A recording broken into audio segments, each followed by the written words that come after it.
Assalamualaikum warahmatullahi wabarakatuh. Perkenalkan, nama saya Laila Rohmatin Ulia dengan NIM 0566421185 dari UPBJJ Surabaya. Di sini saya akan mempresentasikan strategi difusi inovasi automated online proctoring atau AOP di Universitas Terbuka untuk memenuhi tugas mata kuliah inovasi pembelajaran dengan tutor pembimbing Ibu Ivo Basrika, SSI MPD. Automated Online Proctoring atau AOP adalah sistem pengawasan ujian online berbasis Artificial Intelligence atau AI yang digunakan untuk verifikasi identitas peserta, memantau aktivitas selama ujian, mendeteksi perilaku mencurigakan, menjaga integritas akademik. Jadi, seperti yang sudah dituliskan dalam presentasi saya bahwa AOP ini digunakan untuk verifikasi identitas peserta, salah satunya. Sudah kita ketahui bersama, sebelum adanya AOP, biasanya verifikasi identitas peserta itu dilakukan secara manual, yang mana petugas pengawaslah yang melakukannya satu persatu kepada para peserta ujian.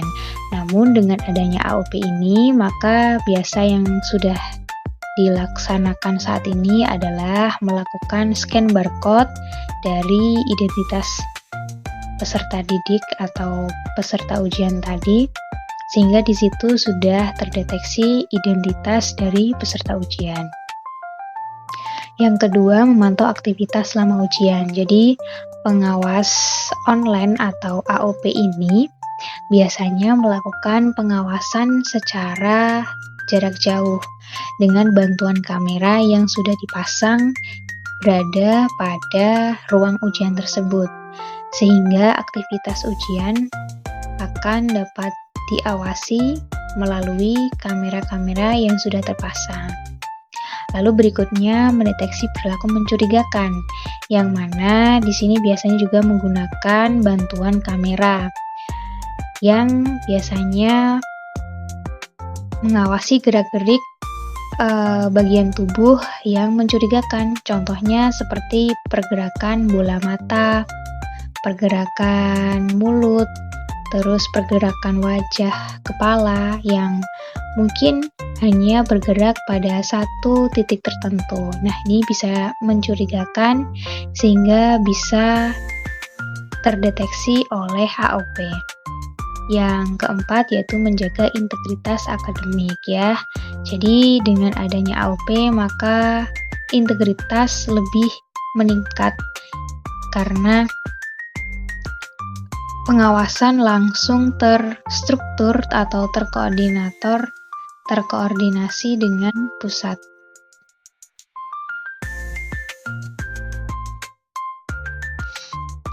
Mengapa AOP termasuk inovasi? Jadi menurut Rogers pada bukunya tahun 2003, inovasi adalah ide atau praktik yang dianggap baru oleh pengguna.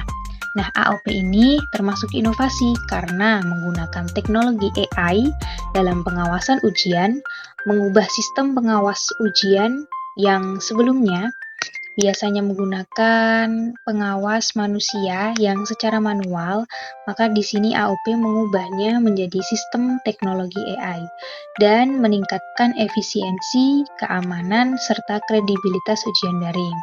Bisa kita ketahui bahwa AOP itu mampu memantau ribuan peserta didik secara serentak tanpa biaya tambahan operasional fisik dan juga menghemat biaya logistik ujian tatap muka, jadi bisa meningkatkan efisiensi.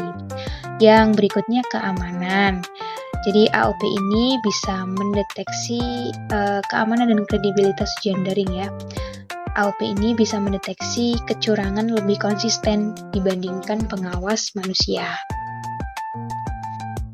Karakteristik inovasi menurut Rogers pada bukunya tahun 2003.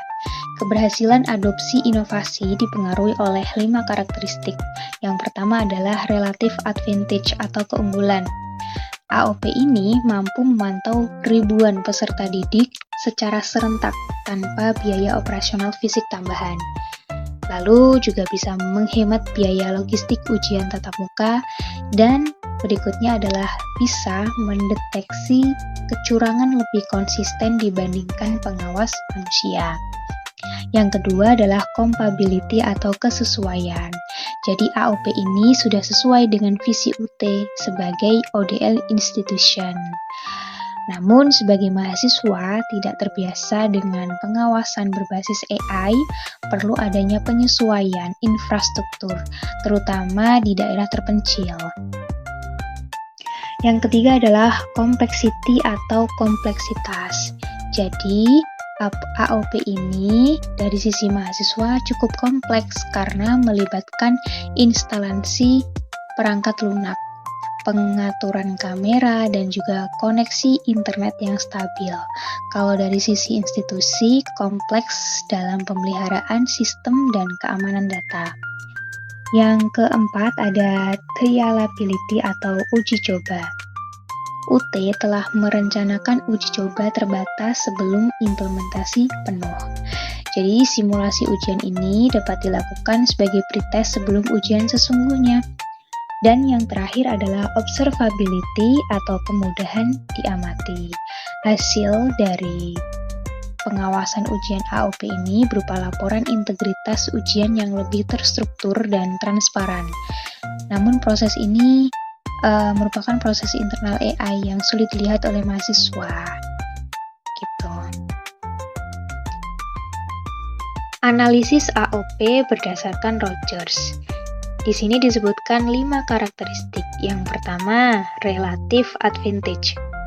Dengan kondisi AOP, pengawasan lebih efektif dan efisien karena terpusat dengan satu sistem, yaitu teknologi AI. Yang kedua, compatibility, sesuai dengan sistem pendidikan jarak jauh yang dianut oleh visi UT. Yang ketiga, complexity, yaitu memerlukan perangkat dan internet yang memadai. Dan yang keempat, trialability, dapat diuji melalui simulasi dan pilot project. Dan yang terakhir, observability, hasilnya terlihat tetapi proses AI-nya kurang dipahami oleh pengguna. Pemanfaatan AOP dalam pembelajaran. Intervensi pembelajarannya diantaranya adalah bisa mengidentifikasi mahasiswa yang kurang fokus saat ujian. Di sini saat ada mahasiswa yang sekiranya melakukan gerak-gerik yang mencurigakan, bisa langsung teridentifikasi. Yang kedua, membantu dosen memberikan pendampingan atau remedial. Jadi dengan adanya AOP, bisa menjadi asisten dosen untuk memberikan pendampingan atau remedial kepada mahasiswa. Sedangkan untuk evaluasi diri, AOP ini memberikan umpan balik mengenai perilaku dan konsentrasi saat ujian. Strategi difusi inovasi AOP mengacu pada Innovation Decision Process Rogers pada bukunya tahun 2003. Terdapat 5 strategi difusi. Yang satu adalah knowledge atau membangun kesadaran dan pemahaman. Pada tahap ini, universitas perlu memastikan sivitas akademika mendapat informasi yang akurat, transparan, dan mudah dipahami oleh sistem AOP. Lalu yang kedua adalah persuasion atau membangun sikap positif. Pada tahap ini, tujuan utamanya adalah mengubah persepsi negatif menjadi sikap positif melalui pendekatan komunikasi yang empatik dan berbasis bukti. Yang ketiga, decision atau mendorong keputusan untuk mengadopsi. Jadi, Rogers itu membedakan 3 jenis keputusan inovasi. Yang satu opsional, yang kedua kolektif, dan yang ketiga authority.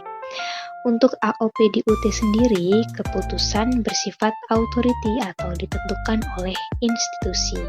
Namun, perlu didukung legitimasi kolektif agar implementasi berjalan lancar. Yang keempat adalah implementation atau integrasi sistem secara efektif. Tahap ini adalah tahap kritis di mana inovasi diintegrasikan ke dalam sistem pembelajaran. Yang keempat adalah confirmation atau evaluasi dan keberlanjutan. Pada tahap konfirmasi, pengguna mencari penguatan atas keputusan adopsi mereka. Jika mereka menemukan inovasi atau informasi yang bertentangan, mereka mungkin bisa memutuskan untuk menghentikan penggunaannya. Nah, UT sendiri perlu membangun mekanisme feedback yang kuat. Tahap 1 knowledge yaitu membangun kesadaran dan pemahaman. Di sini akan diadakan sosialisasi melalui portal, email, webinar, dan panduan penggunaan, serta juga bisa meningkatkan pemahaman pengguna terhadap AOP itu sendiri. Lalu yang kedua adalah persuasion atau membangun sikap positif. Di sini bisa dilakukan dengan testimoni penggunaan awal, transparansi kebijakan privasi, dan forum diskusi serta tanya jawab. Tahap 3 yaitu decision atau mendorong keputusan untuk mengadopsi. Pada tahap ini dilakukan pilot project bertahap. Uji coba terbatas pada beberapa mata kuliah dan program studi terlebih dahulu. Lalu SOP yang jelas. UT menerbitkan SOP resmi tentang AOP, termasuk prosedur banding jika mahasiswa merasa diperlakukan tidak adil oleh sistem. Lalu kesempatan mencoba sistem sebelum diterapkan penuh. Jadi ini adalah adopsi atau inovasi awal sehingga bisa meminimalisir kegagalan dalam penggunaan AOP itu sendiri. Yang keempat adalah implementation atau integrasi sistem secara efektif. Yang dilakukan biasanya helpdesk teknis. Jadi di sini UT menyediakan layanan bantuan teknis khusus buat AOP yang dapat diakses melalui telepon, chat, atau email, terutama aktif pada hari-hari ujian. Lalu yang kedua, simulasi ujian wajib. Di sini minimal ada 2 minggu sebelum ujian sesungguhnya, mahasiswa diwajibkan mengikuti simulasi ujian dengan AOP aktif tanpa konsekuensi penilaian. Dan yang ketiga adalah pemeliharaan dan pembaharuan sistem secara berkala. Tim teknis UT melakukan pemeliharaan rutin dan pembaharuan algoritma untuk intervensi pembelajaran, bukan sekedar alat disiplin.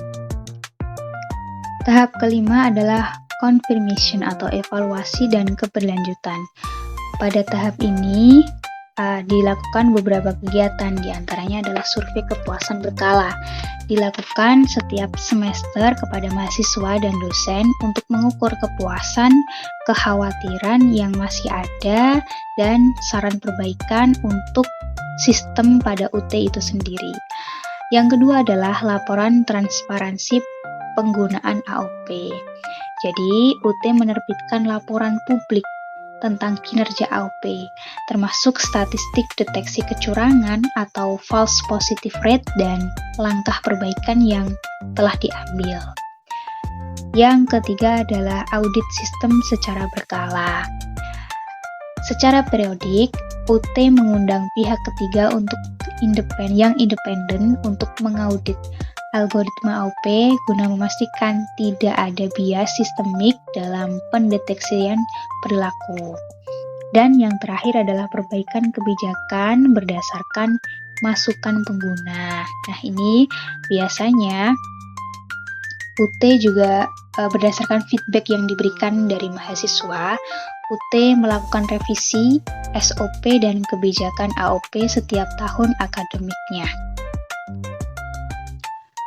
Manfaat AOP dalam pembelajaran. Ada banyak manfaat AOP itu sendiri. Nah, bagi dosen, diantaranya adalah bisa mengidentifikasi mahasiswa yang membutuhkan bantuan belajar. Jadi, jika mahasiswa tersebut sudah teridentifikasi, maka dosen bisa memberikan pembelajaran yang lebih intensif terhadap mahasiswa tersebut. Lalu yang kedua adalah bisa memperbaiki desain asesmen. Jadi bila mana dirasa asesmen tersebut masih kurang baik dalam penggunaannya, maka bisa melakukan perbaikan terhadap desain asesmen tersebut. Sedangkan bagi mahasiswa, AOP ini bisa digunakan untuk refleksi terhadap fokus dan kesiapan belajar. Apakah dia sudah memenuhi kefokusan dan kesiapan tersebut atau belum? Jika belum, maka bisa memperbaikinya melalui deteksi AOP ini. Lalu yang kedua yaitu bisa meningkatkan kesadaran akademik. Dengan adanya AOP yang pembelajarannya itu terstruktur, maka di sini mahasiswa bisa meningkatkan kesadaran akademiknya dengan bantuan AOP. Oke, dari penjelasan yang sudah saya sampaikan tadi, bisa ditarik kesimpulan bahwa AOP merupakan inovasi penting dalam pengawasan ujian daring. Yang kedua, yaitu memiliki banyak keunggulan dalam menjaga integritas akademik. Yang ketiga, keberhasilan implementasi bergantung pada strategi difusi yang tepat. Dan yang terakhir adalah sosialisasi, pendampingan, dan transparansi menjadi faktor utama keberhasilan dari AOP itu sendiri. Baik, itulah penjelasan presentasi yang dapat saya sampaikan, yaitu mengenai strategi difusi inovasi AOP di UT. Semoga presentasi atau penjelasan yang sudah saya sampaikan ini bisa bermanfaat dan berguna untuk yang mendengarkan atau yang melihat video ini. Dan bila mana ada hal-hal yang masih perlu diperbaiki, maka saya membuka kritik dan saran untuk perbaikan ke depannya. Baik, cukup sekian dari saya, kurang lebihnya mohon maaf. Wassalamualaikum warahmatullahi wabarakatuh.